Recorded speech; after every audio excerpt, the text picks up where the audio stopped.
Selamat pagi. Perkenalkan, nama saya Yohana Kristina Panggabean, NIM C0E0200004. Saya dari jurusan Keuangan Daerah tahun 2020. Di sini saya akan mempresentasikan hasil dari makalah saya tentang pengenalan laporan keuangan. Mohon waktunya untuk memperhatikan ya teman-teman. Yang pertama yaitu bentuk isi laporan keuangan. Dalam praktek dikenal bermacam-macam bentuk akun, tetapi yang paling banyak digunakan terkhusus untuk keperluan menjelaskan mekanisme penggunaan akun dalam pengajaran akuntansi di sekolah adalah akun yang berbentuk huruf T. Akun yang berbentuk huruf T ini terdiri atas dua sisi, yaitu sisi kiri yang disebut sebagai sisi debit dan sisi kanan yang disebut sebagai sisi kredit. Mencatat di sisi kiri itu disebut sebagai mendebitit akun, sedangkan jika mencatat di sisi kanan disebut sebagai mengkredit akun. Kemudian isi laporan keuangan.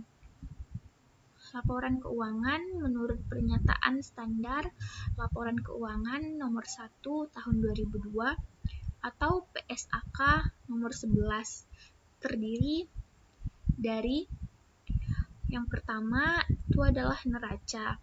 Neraca ini berisi laporan yang menyajikan informasi secara terperinci mengenai aktiva, kewajiban perusahaan, serta modal pemilik perusahaan pada saat tertentu. Yang kedua yaitu laporan laba rugi.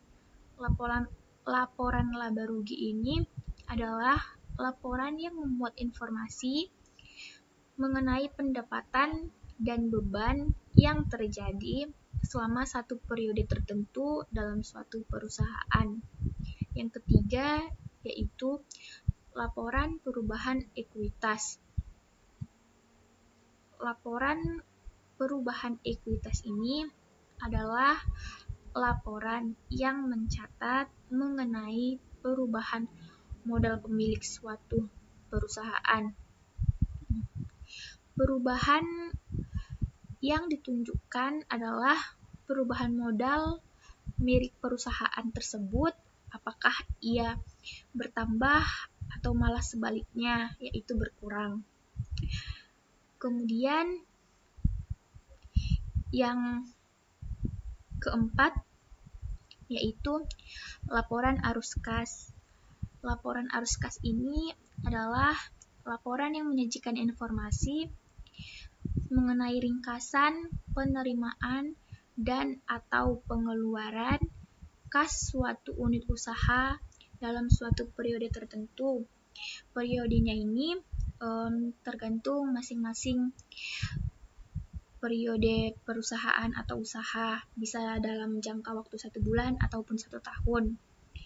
Kemudian yang terakhir ada catatan atas laporan keuangan.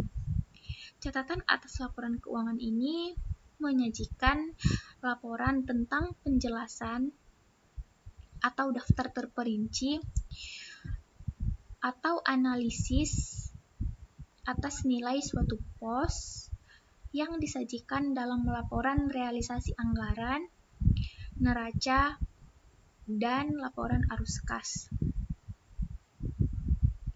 Kemudian yang terakhir ada laporan perubahan modal. Sering disebut sebagai jembatan antara laporan laba rugi neraca. Data laba atau rugi yang tercantum yaitu laba rugi pada akhirnya akan mempengaruhi modal yang tercantum dalam neraca pengaruh laba atau rugi terhadap modal yang diperhitungkan dalam laporan perubahan modal. Sekian hasil dari presentasi saya. Jika ada salah kata atau pengucapan kalimat, saya minta maaf. Terima kasih banyak atas waktunya. Selamat pagi.